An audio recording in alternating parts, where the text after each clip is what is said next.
Escuchemos palabras de vida. El primer capítulo del Evangelio según San Mateo menciona un total de 5 mujeres, 4 del Antiguo Testamento que vienen a ser parte de los antepasados de Jesús y otra que es María de Nazaret, la madre de nuestro Señor Jesucristo. Si usted nota, de las 5, la tercera, la que queda en el medio del grupo, es una mujer conocida con el nombre de Ruth, la Moabita. La historia de Ruth se encuentra en el libro que lleva su nombre. Es un libro que se encuentra en el Antiguo Testamento entre el libro de los jueces y Primera de Samuel. La historia que nos narra ocurre en el tiempo de los jueces, precisamente en un tiempo de crisis donde escaseaban los alimentos. Y paradójicamente, el hambre llega a Belén, una ciudad cuyo nombre significa la casa del pan. O sea, que en la casa del pan no había pan. Y por eso, esta familia que nos narra el libro de Ruth decide emigrar a otro país. Como tantas otras familias han emigrado y muchos de nosotros quizá también seamos inmigrantes. Elimelech, cuyo nombre significa mi Dios es rey, emigra junto a su esposa y junto a sus hijos desde el territorio de Judá, donde se encuentra la ciudad de Belén, a Moab, un país que se encontraba al este del Mar Muerto. Elimelech emigra junto con su esposa Noemí y con sus 2 hijos, Mahlón y Kelión. Nosotros sabemos que estos nombres evidentemente son simbólicos porque estas palabras, Mahlón y Kelión, lo que quieren decir es debilidad y enfermedad. Y nadie le va a poner a su hijo de nombre debilucho o enfermizo. Por lo tanto, es una manera de que el texto nos está diciendo que la muerte estaba rondando a esta familia. La familia se queda a vivir en el territorio de Moab, un pueblo que lleva el nombre de uno de los hijos de Lot, el sobrino de Abraham. Eso se encuentra por allá en Génesis 19:37. Por lo tanto, los moabitas estaban emparentados con los israelitas, hecho que explica por qué estos 2 idiomas son tan parecidos, son prácticamente idénticos. ¿Cuál es la diferencia principal entre estos 2 pueblos? Los israelitas adoraban al Dios de Israel. Sin embargo, los moabitas eran politeístas, adoraban toda una serie de divinidades. Los moabitas participaban del culto a Baal y Astarte, que eran supuestamente unas parejas de dioses que estaban casados entre sí y eran las divinidades de la fertilidad y de la sexualidad. Por eso el culto a Baal no era de ir a alabar a Dios y cantar y orar, sino que consistía en hacer actos sexuales con una serie de sacerdotes y sacerdotisas de estos dioses. Y esto explica por qué las mujeres moabitas tenían muy mala fama. Tanto así que la ley de Moisés prohíbe que una persona israelita se case con una mujer amonita o moabita. Dice la palabra, no entrará jamás en la congregación del Señor ningún amonita ni moabita, ni siquiera hasta la 10ª generación. Sin embargo, a pesar de esta prohibición, Mahlón y Kelión son jóvenes que están en Moab. No hay mujeres israelitas cerca, así que se van a casar con 2 mujeres de Moab, una de las cuales se llamaba Orfa y la otra Ruth, y se quedaron a vivir en Moab durante unos 10 años. Lo trágico es que los 2 hombres mueren y dejan a su madre desamparada. O sea, Elimelech mueren sus 2 hijos, y ahora tenemos no solo una viuda, a Noemí, sino que tenemos 3 viudas. Y la mayor, que es Noemí, no tiene otros hijos que la puedan mantener. En medio de toda esa tragedia reciben una buena noticia. Noemí recibe la noticia de que el hambre que había estado atacando al territorio de Judá había pasado, ahora había abundancia. Y por eso ella decide volver a su casa, volver a Judá, volver a Belén junto con sus nueras. Sin embargo, pronto se da cuenta que ha cometido un error, porque legalmente, dado que ella no tenía familiares inmediatos que pudieran darle hijos a Orfa y a Ruth, se supone que esas mujeres volvieran a la casa de sus respectivos padres. Cuando Noemí las despide, Orfa decide irse, pero Ruth, cuyo nombre significa amiga, le dice, no me pidas que te deje y me aparte de ti. A donde quiera que tú vayas, iré yo. Donde quiera que tú vivas, viviré. Tu pueblo será mi pueblo y tu Dios será mi Dios. Donde tú mueras, moriré yo. Y allí quiero que me sepulten. Que el Señor me castigue y aún más. Si acaso llego a dejarte sola, solo la muerte nos podrá separar. La llegada de estas dos mujeres a Belén causó revuelo. La gente le preguntaba a Noemí si ella de verdad era Noemí. Y esto llevó a la mujer a contestar con un juego de palabras.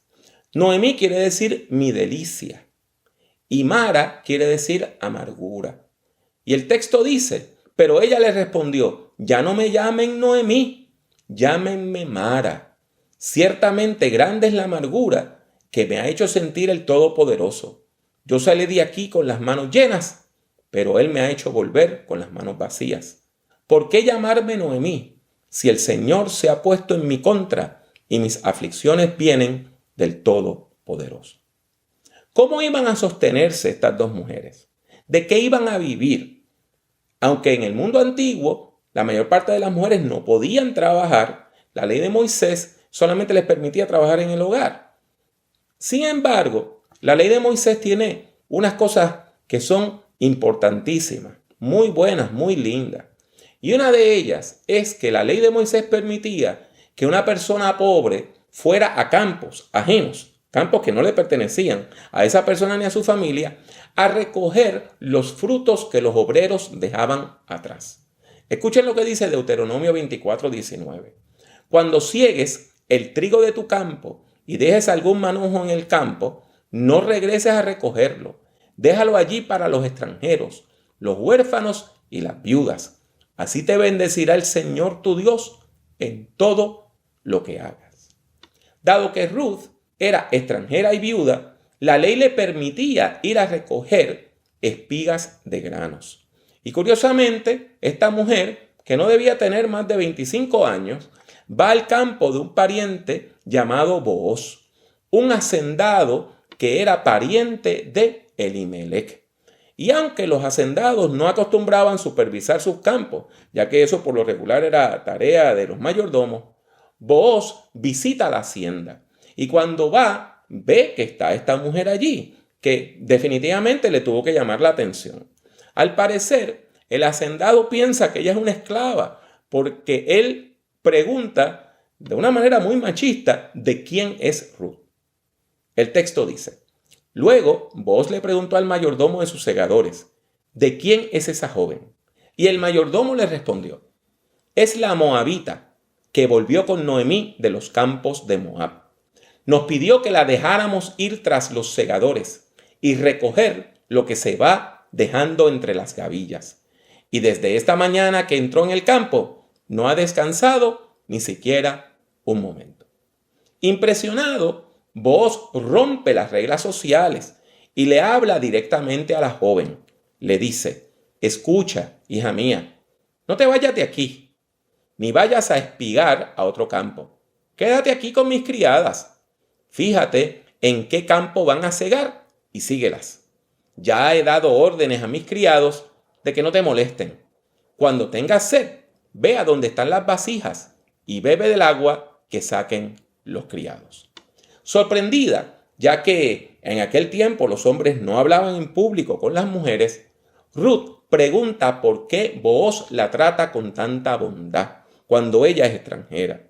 El hacendado responde que él conoce quién es ella, conoce su historia y por eso es que él está haciendo misericordia. Y ella responde con humildad. Después, Booz invita a Ruth a comer, no solamente con sus otros obreros, sino a su lado. Y él le da de su propia comida, de su propio plato. Cuando van a volver al campo, Booz llama a algunos de los segadores y le dice que intencionalmente dejaran manojos de cebada atrás para que Ruth los recogiera. Por eso, cuando termina el día, Ruth ha recogido unos 20 litros o 44 libras de cebada, tanto o más que un obrero regular. Ruth compartió la cosecha con su suegra, quien le preguntó de dónde había sacado tantos alimentos. Le preguntó, ¿dónde recogiste espigas hoy? ¿Dónde estuviste trabajando? Bendito sea el que te ha tratado con tanta bondad. Ruth le contó a su suegra que había estado trabajando en el campo de un hombre llamado Booz. Entonces Noemí le dijo: que el Señor lo bendiga. El Señor no nos ha retirado la bondad que mostró hacia nuestros muertos. Luego añadió: ese hombre es pariente nuestro, es uno de los que pueden rescatarnos. Noemí necesitaba dos tipos de rescates. El primero era que necesitaba que alguien, algún pariente, rescatara, o sea, volviera a comprar las tierras que habían sido de Elimelec, de manera que esas propiedades pertenecieran, se quedaran formando parte de la familia.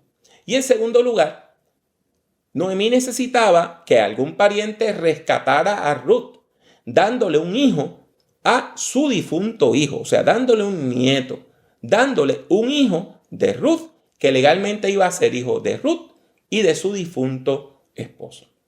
Es evidente que Noemí cree que Booz es un buen candidato para ambas cosas, por lo que le aconseja a Ruth que solo espigue en la hacienda. Y la moabita obedece y continúa trabajando en la hacienda de Booz hasta el final de la cosecha. La cosecha terminaba con algo llamado la trilla. Esa era la actividad donde los obreros separaban el grano de la paja. Tomaba mucho tiempo y por eso los obreros dormían en el campo hasta que terminaban todo el proceso de limpiar los granos de la paja. Cuando llegó ese momento, Noemí tomó una acción muy controversial. Ella va y le dice a Ruth que vaya y seduzca a Booz. Yo sé, usted va a decir que quizá yo estoy leyendo el texto mal. Y quizá esta sea una interpretación controversial, pero vamos a leer lo que dice la Biblia. Después Noemí, la suegra de Ruth, le dijo: hija mía, es mi obligación buscarte un hogar para que puedas ser feliz. Booz es nuestro pariente y tú ya has estado trabajando con sus criadas. Precisamente esta noche él va a separar la paja del grano de cebada. Así que báñate y perfúmate y ponte el mejor de tus vestidos y ve a la era. Pero no te presentes ante ese hombre hasta que haya acabado de comer y de beber. Y cuando se vaya a dormir, fíjate en dónde se acuesta. Y ve luego y levanta el manto con que se cubre los pies. Entonces él te dirá lo que tienes que hacer. Y Ruth respondió: haré todo lo que tú me mandes hacer. La mujer obedeció a su suegra. Fue a la hacienda y entró calladita al lugar donde dormía Booz y se acostó a sus pies. La Biblia dice: a eso de la medianoche Booz despertó sobresaltado y al darse la vuelta se dio cuenta que había una mujer acostada a sus pies. Entonces le preguntó: ¿quién eres? Y ella respondió: soy Ruth, tu sierva. Protege a esta sierva tuya bajo tu manto porque tú eres mi pariente cercano. Booz reacciona positivamente, muy positivamente, diciéndole: yo haré contigo lo que tú me digas. Y le advierte que hay otro familiar aún más cercano que él. Pero de todos modos, le dice que pasara la noche allí con él y le promete que al otro día él iba a resolver todo este asunto, todo este problema. Cuando todavía estaba oscuro, Ruth volvió a su casa para que los obreros no notaran su presencia en el campamento. Aún así, Booz no la mandó con las manos vacías, sino que le dio un regalo que llevara a su casa. Y cuando Noemí la vio, preguntó lo que había pasado. Ruth le contó todo lo sucedido. Entonces Noemí dijo: espera un poco, hija mía, hasta ver cómo se resuelve este asunto, porque Booz no descansará hasta dejarlo arreglado. Esa mañana Booz se dirigió a la puerta de la ciudad, donde se sentaban los jefes de las familias, los jefes de los clanes, de las familias extendidas. Y allí lo que hacían era tomar todas las decisiones importantes para el pueblo. Entonces vio llegar a un familiar cercano, al familiar de quien él le había hablado a Ruth. Los hombres se sentaron a hablar y otros 10 ancianos de los otros clanes se sentaron junto a ellos para juzgar el asunto del cual iban a conversar. Booz fue muy astuto, porque lo primero que hizo fue hablarle al familiar de rescatar las tierras. Y el pariente dijo que no había problema, que él estaba dispuesto a comprarlas. Pero entonces Booz le dice, bueno, si compras las tierras, te tienes que casar con la viuda de uno de los hijos de Noemí. Y eso lleva al pariente a cambiar de opinión, porque no tenía suficiente dinero como para comprar el terreno y tomar otra esposa y sostener a otra familia más. El familiar entonces accede a darle sus derechos, a cederle sus derechos a Booz, siguiendo la ceremonia de quitarse un zapato para estar descalzo ante los ancianos de la ciudad, como mandaba la ley de Moisés. De este modo, ante los líderes de su pueblo, Booz compra las antiguas propiedades de Elimelec y de paso toma a Ruth por esposa. El primer hijo de la unión se llamó Obed y era legalmente hijo del difunto Kelión, aunque biológicamente era hijo de Booz y de Ruth. Y era nieto de Noemí, aunque no había un lazo de sangre directo. De todos modos, esto explica por qué cuando usted lee el texto nota que la gente a quien felicita es a Noemí, no a la mamá, no a Ruth. El hijo de Booz y de Ruth se llamaba Obed y creció para ser el padre de Yesé, que en algunas traducciones de la Biblia se traduce como Isaí.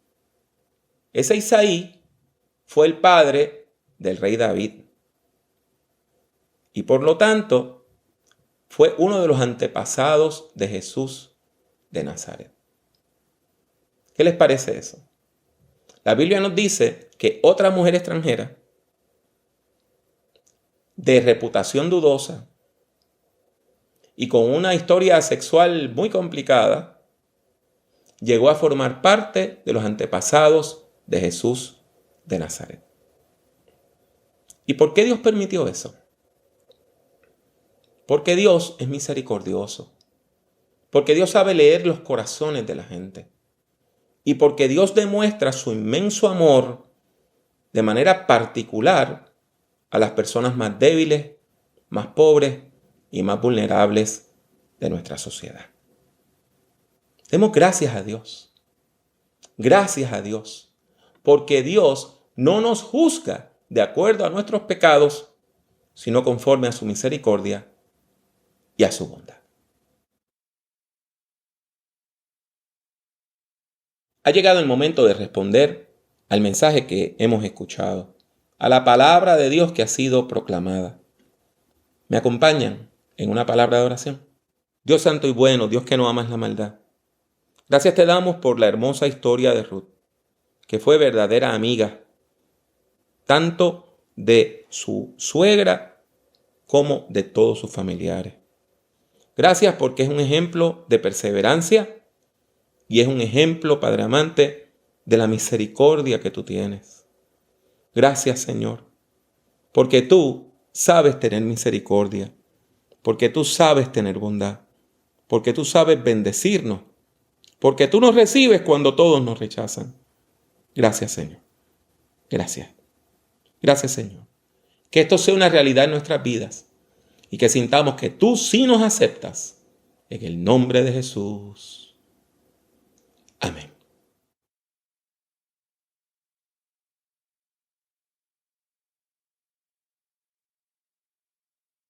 Y así llegamos al final de otro encuentro del Movimiento La Red. Esperamos que haya sido de edificación a su vida. Le recordamos que usted puede formar parte del Movimiento La Red visitando nuestra página www.movimientolared.com y también puede visitar nuestra página de Facebook, nuestra página de YouTube, suscribirse o darle like, me gusta, según sea el caso. Le invitamos también a que el jueves a las 7:30 de la noche esté con nosotros en nuestro encuentro de oración que se transmite por la página de Facebook del Movimiento La Red. Que Dios le bendiga mucho y que Dios le bendiga siempre.